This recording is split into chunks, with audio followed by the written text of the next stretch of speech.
आप देख रहे हैं न्यूज नाउ 24/7। ताज़ा खबरों के लिए हमारे साथ बने रहें।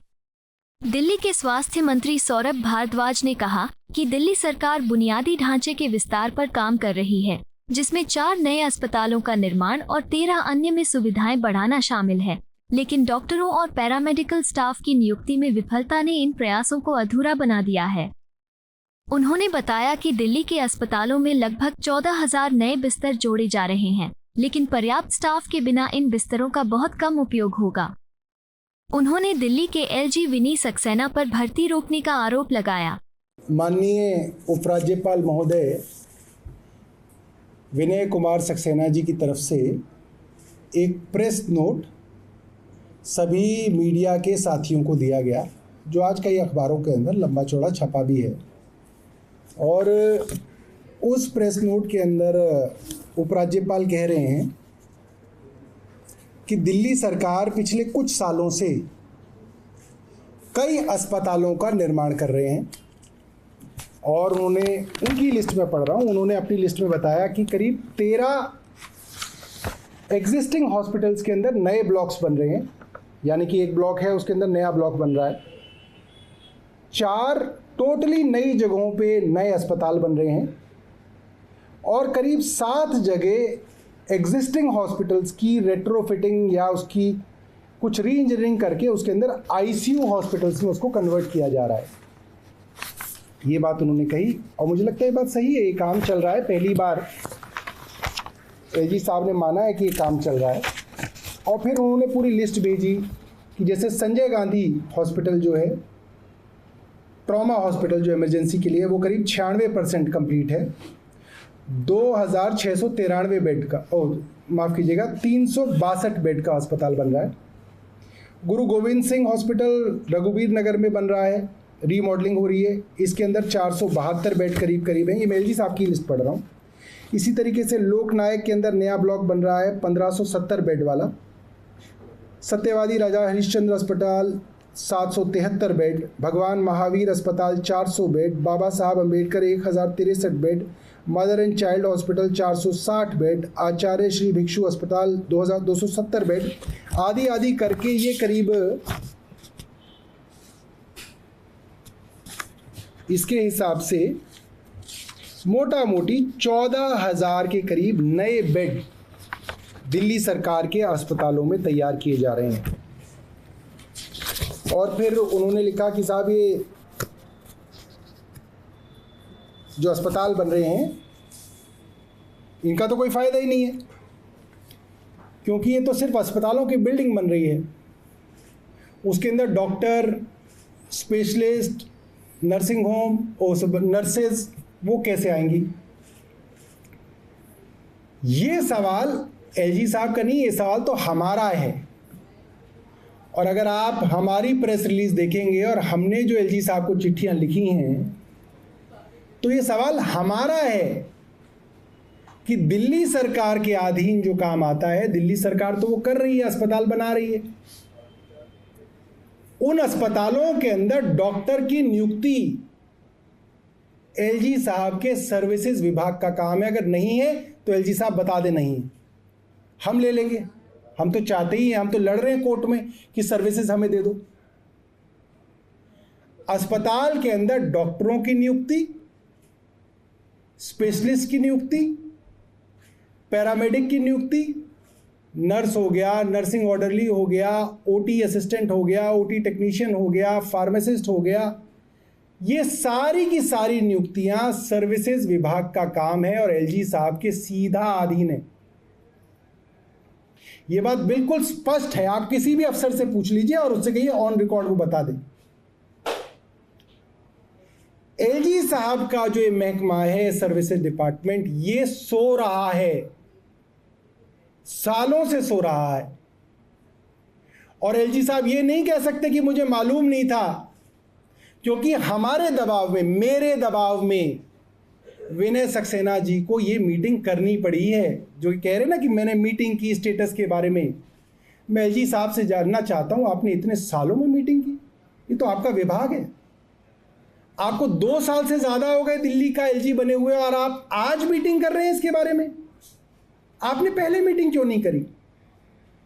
आप मीटिंग कर रहे हैं, इसका मतलब आपका ही विभाग है ना। और अगर नहीं है तो बता दीजिए ये सर्विसेज विभाग एलजी साहब का नहीं है, हमें दे दीजिए, हम तो खुश हैं उसको लेके। एलजी साहब कह रहे हैं कि मेरे को इस मीटिंग के बाद पता चला। ये सरासर झूठ है। क्यों झूठ है मैं आपको बताता हूं। जब जब इन अस्पतालों के बनने की बात होती है, इनके लिए हर साल बजट एलोकेट होता है, दिल्ली के बजट में आता है। वो बजट पहले कैबिनेट से पास होता है, उसके बाद वो बजट एलजी साहब के पास जाता है, वो अप्रूव करते हैं, और उसके बाद केंद्र सरकार से अप्रूव होके वापस वो विधानसभा में आता है, तब जाके विधानसभा में उसको वोट पड़ता है। तो एलजी साहब को तो हर साल पता है कि दिल्ली के अंदर इन अस्पतालों को बनाया जा रहा है जिसके लिए इतना पैसा दिया जा रहा है। एलजी साहब कैसे कह सकते हैं कि उनको जानकारी नहीं है? दूसरी बात, हर विभाग का सचिव, चाहे एजुकेशन डिपार्टमेंट का अगर सचिव है तो उसकी जिम्मेवारी है चुनी हुई सरकार के अंतर्गत तो स्कूलों की बिल्डिंगें बनाना, डेस्क डालना, आदि आदि पॉलिसी बनाना, और स्कूलों के अंदर टीचरों, वाइस प्रिंसिपलों और प्रिंसिपलों की भर्ती करना उस सेक्रेटरी का काम है, मगर वो अधीन है उस काम के लिए एलजी के अंडर। ये बड़ा क्लियर है, बिल्कुल क्लियर है। और अगर कोई कहे कि ये क्लियर नहीं है तो उनसे बोलिए ऑन रिकॉर्ड आप अपना स्टेटमेंट दे दीजिए कि क्लियर नहीं है, हम ले लेंगे उस विभाग को। फिर उसी तरीके से अस्पतालों के अंदर अगर पोस्ट बनी हुई हैं ऑलरेडी, जैसा कि मैंने बताया कि एग्जिस्टिंग अस्पतालों में भी 30% डॉक्टरों और स्पेशलिस्टों की पोस्ट खाली हैं, जिसके लिए मैंने एलजी साहब को करीब आधा दर्जन खत लिखे हैं अब तक, आधा दर्जन, जब से मंत्री बनाऊं तब से अब तक। मुख्यमंत्री जी ने भी खत लिखा है। उसी तरीके से नया अस्पताल अगर कोई बनेगा तो पहले उसके अंदर पोस्ट क्रिएट की जाएंगी, सैंक्शन पोस्ट क्रिएट की जाएंगी, वो सर्विसेज डिपार्टमेंट क्रिएट करेगा। और जब सैंक्शन पोस्ट क्रिएट कर दी जाएंगी तब वो यूपीएससी में भेजा जाएगा, और यूपीएससी भी केंद्र सरकार का है, और वहां करीब 2 साल लगेंगे डॉक्टरों और स्पेशलिस्टों को भर्ती करने में, कम से कम 2 साल। एडवर्टीजमेंट निकलेगी, टेस्ट होगा, इंटरव्यू होगा, डॉक्यूमेंट चेक होगा, 2 साल लगते हैं। तो एलजी साहब बताएं क्या कर रहे थे, क्या कर रहा था उनका विभाग? तो हेल्थ सेक्रेटरी का काम था और काम है, और नहीं है तो हेल्थ सेक्रेटरी बता दें, एलजी बता दें कि हेल्थ सेक्रेटरी का काम नहीं था। हेल्थ सेक्रेटरी का काम था कि सर्विसेज और एलजी साहब के साथ मिलके इन अस्पतालों में जो मैन पावर आएगी, डॉक्टर, स्पेशलिस्ट, फार्मासिस्ट, नर्स, उनकी पोस्ट क्रिएट की जाए समय रहते, और फिर से उसको एडवर्टाइज करके उनकी भर्ती की जाए। उन्होंने नहीं की। अब एलजी साहब जो हैं इसके बारे में बात नहीं कर रहे। और ये मामला शुरू कैसे हुआ? ये मामला शुरू हुआ आशा किरण से।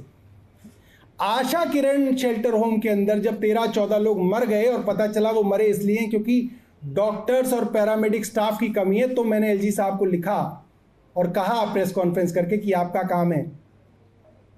और एलजी साहब ने क्या कहा था आपको याद होगा कि एनसीसीएसए की वजह से हम उनको नहीं ट्रांसफर कर पा रहे, आपको याद है? और हाईकोर्ट ने एक फटकार लगाई, सब ट्रांसफर हो गए।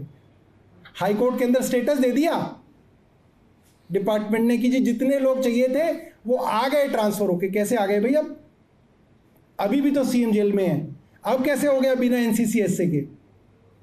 सिर्फ और सिर्फ झूठ। जो काम नहीं करना उसको किसी ना किसी तरीके से सीएम के ऊपर डाल दो, एनसीसीएसए के ऊपर डाल दो। अब जो एलजी साहब ने सबसे पहले इस नोट के अंदर लिखा, उसके ऊपर मेरे को बहुत एतराज है। उन्होंने लिखा, LG noted that this is a classic example of ill conceived and ill planned project which amounted to criminal neglect.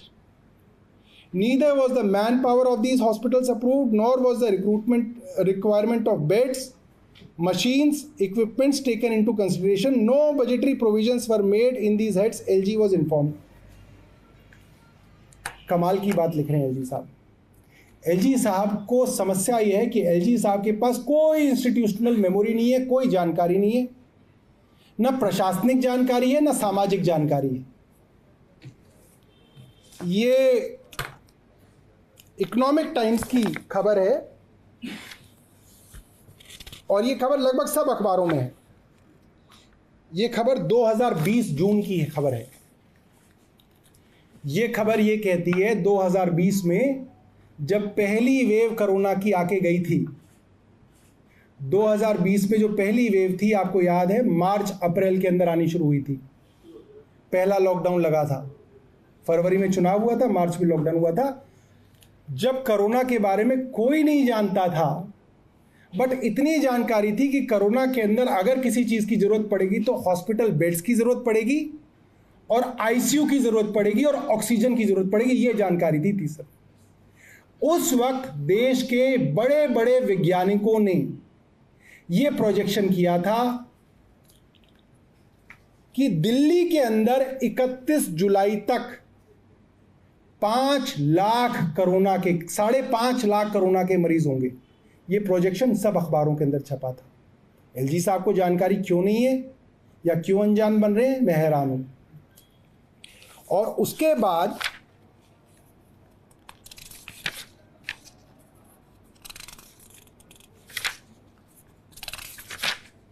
ये भी बताया गया था कि इसके लिए आपको लगभग कितने, हाँ ये रहा, ये दूसरा अखबार है, इंडियन एक्सप्रेस के अंदर एक खबर दूसरी है, वो इकोनॉमिक टाइम्स के अंदर थी। इसमें लिखा है कि वैज्ञानिकों का प्रोजेक्शन था कि जुलाई के अंत तक 2020 तक दिल्ली में कोरोना के 5.5 लाख मरीज होंगे और करीब 80,000 बेड्स की जरूरत पड़ेगी, 80,000 बेड्स की। और उस वक्त दिल्ली के अंदर कितने बेड्स थे वो सबको जानकारी।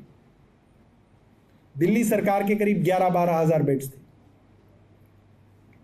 इतने ही आप केंद्र आदि के लगा लीजिए, एमसीडी केंद्र, ये सब, तो 80,000 बेड बनाना सरकार की सबसे पहली प्राथमिकता थी। एलजी साहब, मैं उस वक्त सरकार का हिस्सा नहीं था, मैं उस वक्त स्वास्थ्य मंत्री नहीं था, मैं उस वक्त मंत्री भी नहीं था, मगर इतनी अकल मेरे अंदर है आज कि उस समय एक दूरदर्शी सरकार ने अपने लोगों के लिए इतना बड़ा फैसला लिया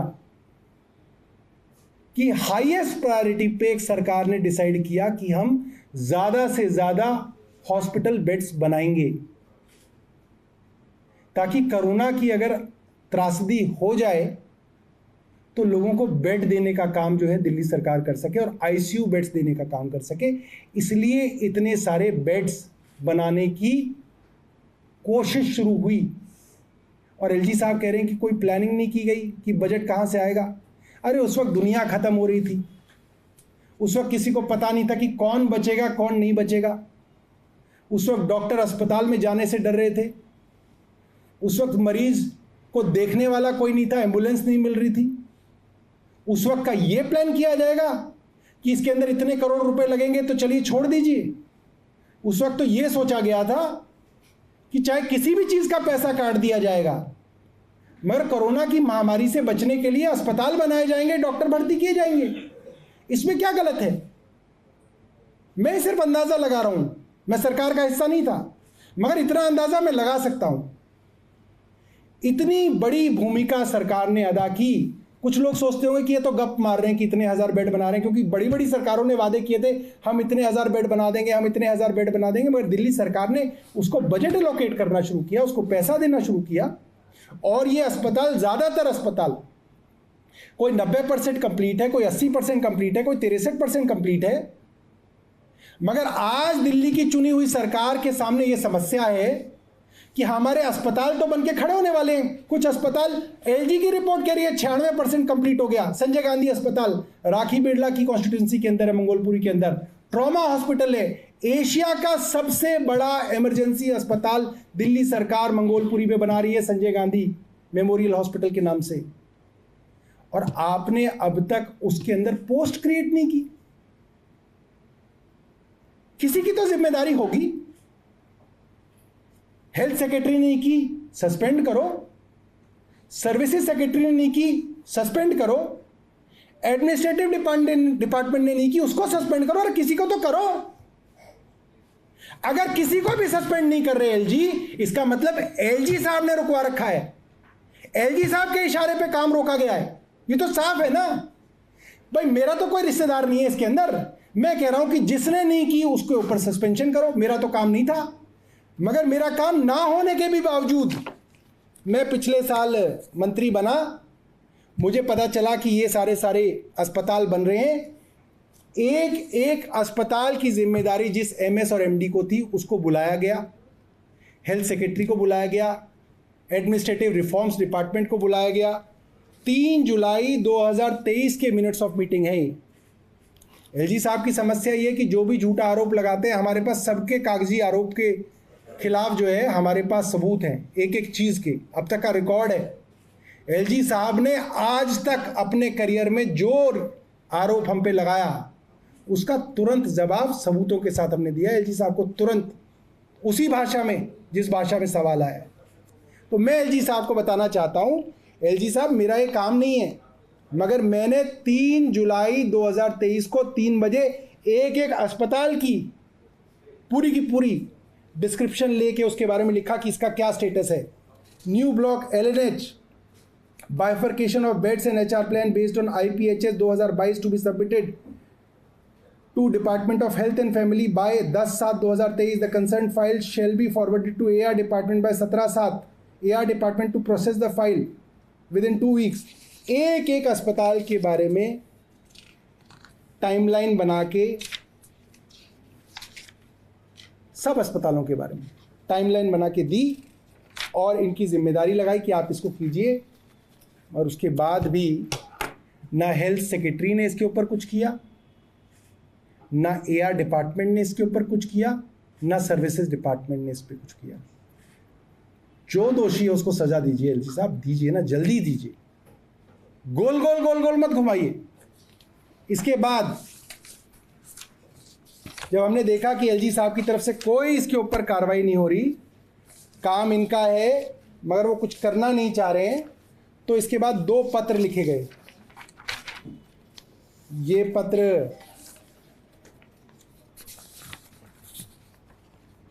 हेल्थ सेक्रेटरी साहब को लिखा गया और इसमें मैंने साफ लिखा कि ये विभाग मेरे अंदर नहीं है, मगर मैं फिर भी आपको लिख रहा हूं।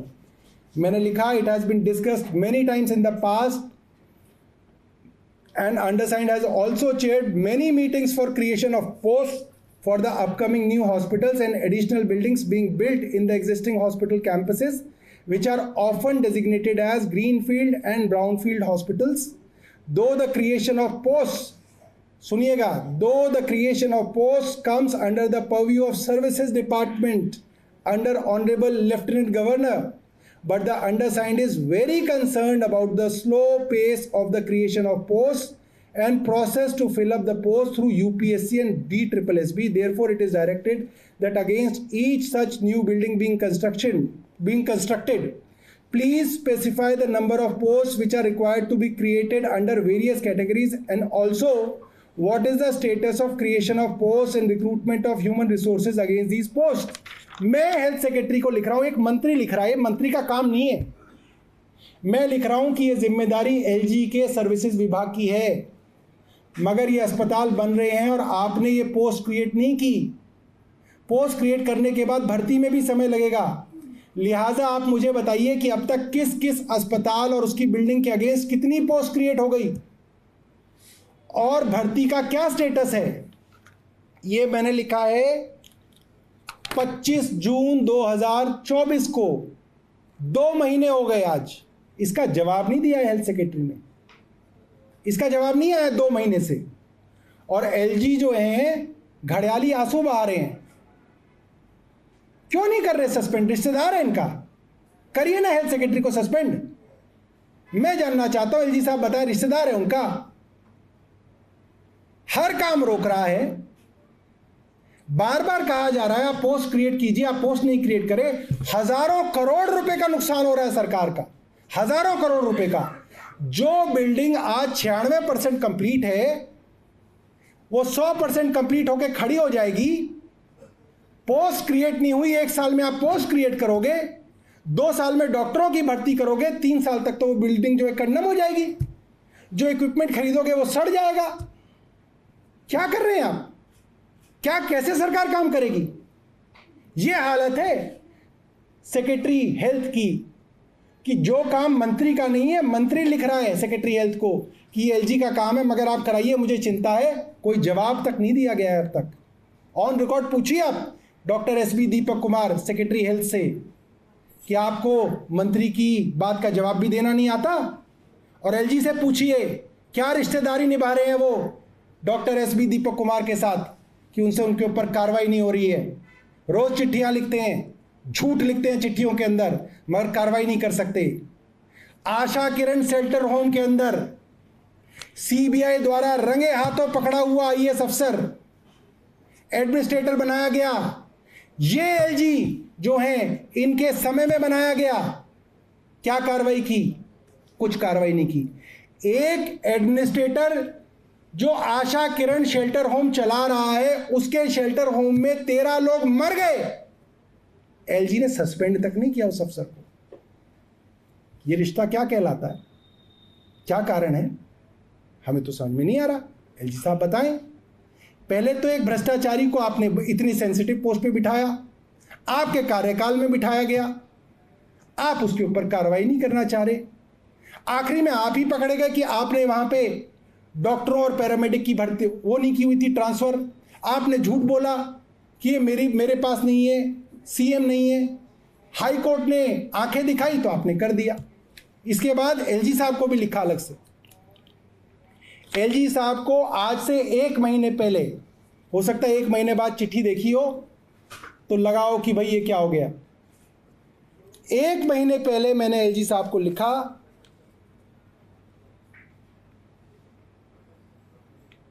इन the continuation of my earlier DO notes, क्योंकि मैं उनको करीब आधा दर्जन चिट्ठियां लिख चुका हूं। I once again I am writing to your good self to seek your help for recruitment of doctors and specialists in hospitals and health facilities of Government of Delhi. As you are aware that Delhi government hospitals also serve the most vulnerable section of the society. Not only the residents of Delhi but the residents of the neighboring states also visit these hospitals, health facilities of Delhi government. The government of NCT of Delhi is also in the process of construction of many new buildings as independent hospitals as well as buildings which will add capacity to the existing hospitals. However, it is very unfortunate that the quality of services in the already existing hospitals is suffering because large number of posts of doctors and specialists are lying vacant in the existing hospitals of Government of Delhi. I understand that taking permanent doctors through UPSC is taking time. Therefore, I have suggested that doctors and specialists may be hired on contractual basis. Similar recommendations have also been made by the committee chaired by Dr. S.K. Sareen on the direction of Honorable High Court. I have earlier sent similar requests to your good self as services department directly comes under your control. I humbly request you to direct the department to expedite the process of hiring of doctors and specialists on contractual basis. ये निवेदन मैं LG साहब को आधा दर्जन बार कर चुका हूं जब से मैं आया हूं मंत्री बना हूं कि भाई आपसे परमानेंट हायर नहीं हो रहे, आप कॉन्ट्रेक्चुअल हायर कर लो। और एलजी साहब बार बार लिखते हैं नहीं आपको भ्रष्टाचार करना है उसके अंदर। अरे कमाल है, हायर आपको करना है, भ्रष्टाचार मैं कर दूंगा उसके अंदर। और जो मैं रिकमेंडेशन कर रहा था पिछले 6 खतों के अंदर, 5-6 खत लिखे मैंने, वही रिकमेंडेशन दिल्ली हाई कोर्ट द्वारा बनाई गई एसके सरीन कमेटी ने भी की। डॉक्टर एसके सरीन कमेटी ने भी ये कहा कि भाई आप परमानेंट लाओगे, उसमें पता नहीं कितने समय लगेगा, आप तब तक कॉन्ट्रैक्ट पे तो हायर करो। आप हायर क्यों नहीं कर रहे? क्योंकि सिर्फ और सिर्फ एक मकसद है, दिल्ली सरकार के अस्पतालों के अंदर डॉक्टर ना हो, स्पेशलिस्ट ना हो, पैरामेडिक ना हो, नर्स ना हो, फार्मासिस्ट ना हो, डिस्पेंसरियों में फार्मासिस्ट ना हो, और दिल्ली के लोग जो है त्राही त्राही करें, बेचारा गरीब आदमी बिना इलाज के मर जाए, ये कोशिश है और बेशर्मी है। इतने खत दिखा रहा हूं मैं एलजी साहब से कहता हूं कि आप जो ये चोरी छुपे जो है, ये छुप छुप के जो नोट भेजते हो प्रेस को, इससे कोई फायदा नहीं। मैं as a health minister LG साहब को इनवाइट कर रहा हूं, मैं उन्हें न्योता दे रहा हूं, मीडिया के सामने एक सार्थक चर्चा कर लेते हैं इस विषय पे। आइए तो सही। ये अपने ऑफिस के पीछे से झूठे नोट्स भिजवाने से क्या होगा? उससे तो कुछ हल नहीं होगा। आप झूठ बोलते हैं, मैं अगले दिन आपका पर्दाफाश करता हूं, मैं आपको एक्सपोज करता हूं। एलजी दफ्तर की गरिमा गिरती जा रही है। एलजी साहब से मेरा निवेदन है, आप जब कहें, जिस दिन कहें, जिस स्थान पे कहें, मैं एलजी साहब से इस विषय पे चर्चा करने के लिए तैयार हूं, तमाम मीडिया के सामने चर्चा करने के लिए तैयार हूं, और सबूतों के हिसाब से एविडेंस बेस्ड चर्चा करेंगे। ऐसा नहीं कि मैं कुछ बोल रहा हूं, वो कुछ बोल रहे हैं। मैं कुछ बोलूंगा, उसको तथ्यों के साथ, एविडेंस के साथ, कागज के साथ, डॉक्यूमेंट्स के साथ मैं मीडिया के सामने रखूंगा कि साहब मैं ये सेंटेंस बोल रहा हूं और इस सेंटेंस का ये जो है, ये एविडेंस है, ये इसका सबूत है। एलजी साहब एक सेंटेंस बोले, उसका सबूत दे दें। झूठ बोलने से कुछ हल नहीं हो रहा। और मैं ये बताना चाहता हूं, दिल्ली के और आसपास के राज्यों के, उत्तर प्रदेश, हरियाणा के हजारों लाखों लोग दिल्ली के अस्पतालों में इलाज करने आते हैं। एलजी साहब से निवेदन है, किसी दिन जाके देखें। जिसके घर में किसी को कैंसर हो जाता है, पूरा घर बर्बाद हो जाता है, उसका पूरा घर, पूरा पैसा, जितनी संपत्ति होती है, जितना पैसा अर्जित होता है, सब लग जाता है। वो बेचारे दर बदर भटक रहे हैं वो लोग। कहीं स्पेशलिस्ट नहीं है, कहीं डॉक्टर नहीं है, कहीं फार्मासिस्ट नहीं है। आप कुछ तो करिए। और आपने जब जबरदस्ती इस विभाग को लिया है तो आप इस पर काम कीजिए, और अगर आपको काम नहीं करना तो विभाग वापस कीजिए। इस तरह से तो नहीं चलेगा कि एक सरकार अपनी प्लानिंग के हिसाब से अस्पताल बनवा रही है, आपने अस्पतालों के अंदर भर्ती की प्रक्रिया नहीं शुरू की। बहुत बहुत धन्यवाद। मुझे लगता है जो करोड़ों रुपए जो बर्बाद होंगे, उसके लिए एलजी कार्यालय और एलजी साहब के अधीन आने वाला सर्विसेज डिपार्टमेंट और सेक्रेटरी हेल्थ जिम्मेवार होने चाहिए और उनकी जांच की जानी चाहिए। आपको यह वीडियो पसंद आया हो तो इसे लाइक करें, हमारे चैनल को सब्सक्राइब करें।